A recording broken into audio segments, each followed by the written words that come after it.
इसमें जो है ना वो हो सकती हैं। फर्स्टली तो हम ये डिस्कस कर सकते हैं कि आया कि वो आएंगे या नहीं आएंगे, और दूसरा ये हम कर सकते हैं कि उनके आने से इस इवेंट की इम्पोर्टेंस जो है ना वो किस हद तक जो है ना वो इंक्रीज कर बारी दी बारी जाएगी। करते पहले वाले कि वो आएंगे या नहीं आएंगे।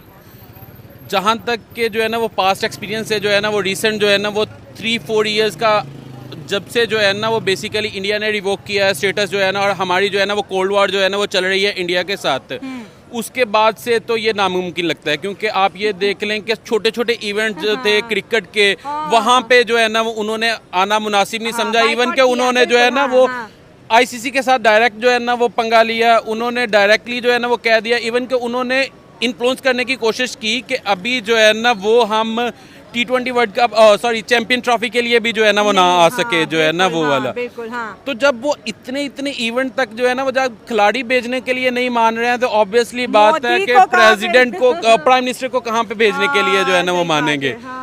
तो ये तो मतलब तो हमने क्यों खीर पकाई हुई है इतनी मीठी, बादाम भी डाल दिए हैं कि भाई आज जहाज आया, अब आज हमारा लेटर जाएगा। नहीं, ऑब्वियसली बात ये इवेंट्स जो होते हैं ना बेसिकली इनकी ना क्रेडिबिलिटी स्टैब्लिश करने के लिए जो है ना वो वर्ल्ड लीडर्स को जो है ना वो इनवाइट करना ज़रूरी होता है। बिल्कुल। ये अब आप ये देख लें कि जब क्रिकेट का वर्ल्ड कप जो है ना वो इंडिया में हो रहा था, ठीक है, तो तब उन्होंने भी पाकिस्तानी टीम को जो है ना वो इनवाइट किया था। हालांकि तब भी हमारी जो है ना वो कोल्ड वॉर उनके साथ चल रही थी, जो सफारती ताल्लुकात थे ना तब भी हमारे जो है ना वो उनके साथ सस्पेंड हुए थे। कैसे इनवाइट किया था? मैचेस चलने में 1 हफ्ता रह गया था और हमारे खिलाड़ियों को इंडियन एम्बेसी वीजा नहीं दे रही थी, 1 हफ्ते पहले दिए। कैसे उन्होंने हमें तड़पा के इंडिया पहुंचाया? नहीं, उसमें ये चीज़ भी आ जाती है कि क्योंकि पाकिस्तानी जो है ना वो भी डिसीजन मेकिंग जो है ना वो बहुत ज़्यादा लूज थी। क्योंकि पाकिस्तान में भी ना ये चीज़ चल रही थी कि आया के जाएं या ना जाएं। तो क्योंकि इन्होंने भी जो है ना वो उस इनविटेशन को इतनी ज़्यादा जो है ना वो एक्सेप्ट नहीं किया था। एक्सेप्टेबिलिटी जो है ना वो ऑल ओवर दी पाकिस्तान जो है ना इन पब्लिक जो है ना वो ओपिनियन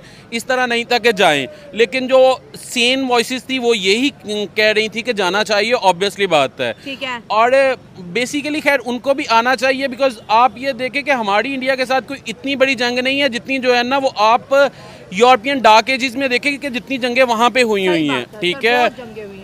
और उन्होंने एक सर्टेन टाइम पे जो है ना वो ये डिसाइड किया। मुद्दा ये है ना कि इंडिया हो या प्राइम मिनिस्टर नरेंद्र मोदी साहब हो, 10 साल की मोदी साहब की इन्वेस्टमेंट पता क्या है पाकिस्तान में?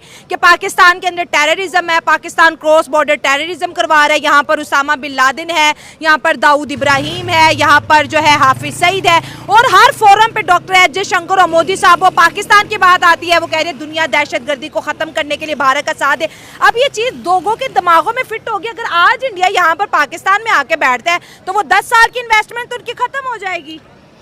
हम कहते हैं कि जो है ना वो खैर ये अनडाउटेडली जो है ना वो अफगानिस्तान में पाया जाता है। खैर मैं इस चीज़ को डिफेंड, ऑब्वियसली बात है कि यहाँ पे कोई भी जो है ना वो टेररिज्म के हक में नहीं है। और जितना सफ़र जो है ना वो पाकिस्तान ने किया है ना, इतना इकोनॉमिकली ना किसी कंट्री ने जो है ना वो सफ़र नहीं किया है, ठीक है।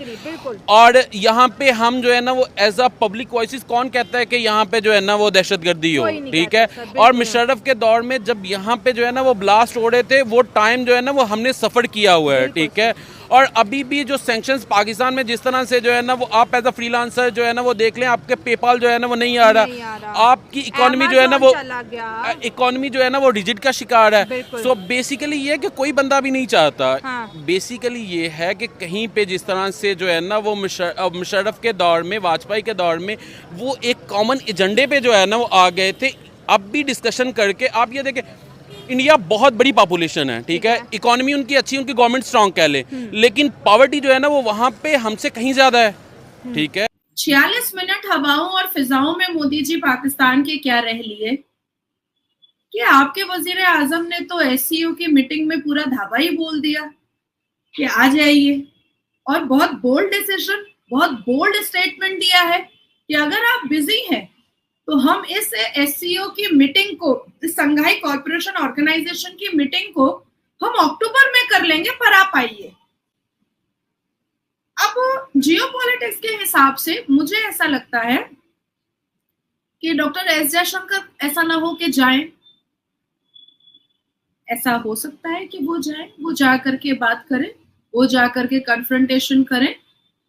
मोदी जी जाएंगे, ये औकात पाकिस्तान की नहीं है।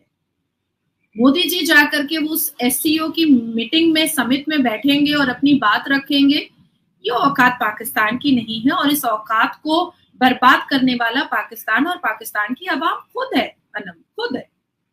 देखिए, लास्ट ईयर 2023 में जब एससीओ की समिट को होस्ट करने वाले जब भारत में हुए थे, तो पाकिस्तान के वजीर आजम को दो टोक बात हमारे मोदी जी ने कहा था कि Pakistan use terrorist, Pakistan is a terrorist country, Pakistan terrorism को पालता और पोसता है। ये बात बहुत साफ लफ्ज में कहा है।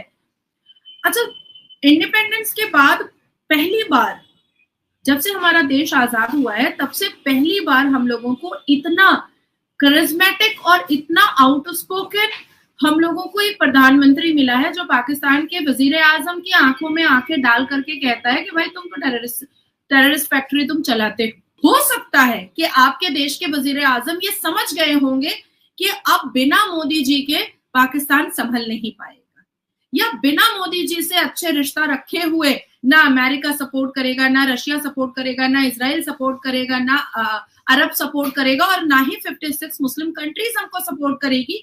हो सकता है कि आपके वजीर आजम को अब समझ में आ चुका है और वो मजबूर हो चुके हैं कि अगर मोदी जी उनके कॉन्फिडेंस में आ जाते हैं, या मोदी जी उनके इस एससीओ की समिट में आ जाते हैं, तो वो रिक्वेस्ट कर लेंगे आपके वजीर आजम कि हमारा भी कुछ भला करवा दीजिए, है ना।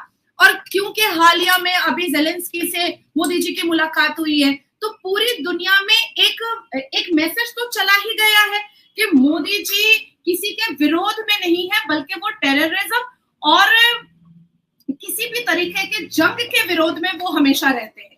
ये मैसेज तो जा ही चुका है। जितना अच्छा रिलेशन उनका नेतन्याहू जी के साथ है, वो कंधे पर हाथ रख करके उन्होंने जेलेंस्की को भी उतना ही मतलब अपना एक सपोर्ट दिखाया है ना।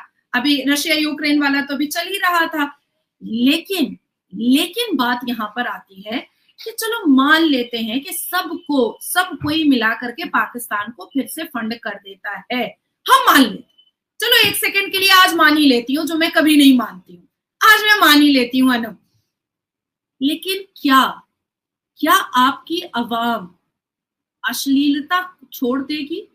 क्या आपके यहाँ मदरसे टूट करके स्कूल बनना स्टार्ट हो जाएंगे? क्या आपके यहाँ हिंदुओं को काफिर बोलना खत्म कर दिया जाएगा? क्या आपके यहाँ हिंदुओं की बहु बेटियों को किडनैप करना बंद कर दिया जाएगा? क्या आपके यहाँ मियां मिट्टू को अरेस्ट कर लिया जाएगा? क्या आपके यहाँ जितने भी जिहादी और टेररिस्ट ऑर्गेनाइजेशन है उसको जेल की सलाखों में भेज दिया जाएगा? क्या दाऊद इब्राहिम को भारत के हैंडओवर कर दिया जाएगा? क्या ये सारी चीजें होंगी? हमारे भारत देश की जनता की एक ही पुकार है कि हमें वो सारे लोग हमारे हैंडओवर कर दो जिसने जम्मू एंड कश्मीर में जेनोसाइड किया था, और दाऊद इब्राहिम जिसके नेतृत्व में महाराष्ट्र बॉम्ब ब्लास्ट हुआ था, जिसके नेतृत्व में आज भी केरला और तेलंगाना में कई टेररिज्म ऑर्गेनाइजेशंस चल रहे हैं। आप हमें उसको दे दीजिए, हमारे हैंडओवर कर दीजिए। वो आपकी सरकार कर ही नहीं सकती है, क्योंकि आपकी सरकार तो गधे बेच करके आवाम का पेट नहीं भरती है, लेकिन टेररिज्म ऑर्गेनाइजेशन को बम गोली बारूद जरूर देती है। हनी ट्रैप की लड़कियों को ट्रेंड जरूर करती है। तो आपकी सरकार ने इनवाइट किया है जो पाकिस्तान देश के युवा हैं, जो शिक्षित है, जो वाकई में अपने देश को बहुत खूबसूरत फलता फूलता देखना चाहते हैं, जिनको सच में देश से मोहब्बत है, वो डेफिनेटली इस पर दुआएं मांगेंगे कि मोदी जी आ जाएं और एक नया माहौल, एक नई आबो हवा जो है वो भारत वाली जो सभ्यता है, जो संस्कृति है, वो पाकिस्तान में भी दिखाई दे। सबसे पहले ये खुशी की बात है कि पाकिस्तान लीड कर रहा है। इससे पहले एक दफ़ा खुशी हमें तब मिली थी जब हमारे पाकिस्तान ने OIC को ने लीड किया था इस्लामाबाद के अंदर, जब उनका समिट हुआ था, तो हमारे प्राइम मिनिस्टर इमरान खान साहब ने तब उसको किया था। तब हमारे लिए बहुत ही खुशी की लहर दौड़ी थी पूरी कौम के अंदर। अब फिर हम इस बात पे खुश हैं कि चलें पाकिस्तान लीड कर रहा है। तो दूसरी बात जो आप कह रहे हैं कि इंडिया के प्राइम मिनिस्टर आएंगे कि नहीं आएंगे, जो हमारे प्रीवियस जो जितने भी एक्सपीरियंस हैं वो ये बताते हैं कि वो जब किसी फोरम के ऊपर हम लीड करते हैं तो वो हमसे थोड़ा सा पीछे रहते हैं। पीछे रहते इसकी एग्जांपल ये है कि जब अक़वाम मुत्तहिदा के अंदर जब हमारे फोरम जो पहले प्राइम मिनिस्टर थे खान साहब, वो बात कर रहे थे तो वहाँ से इंडिया का वफद उठ गया था।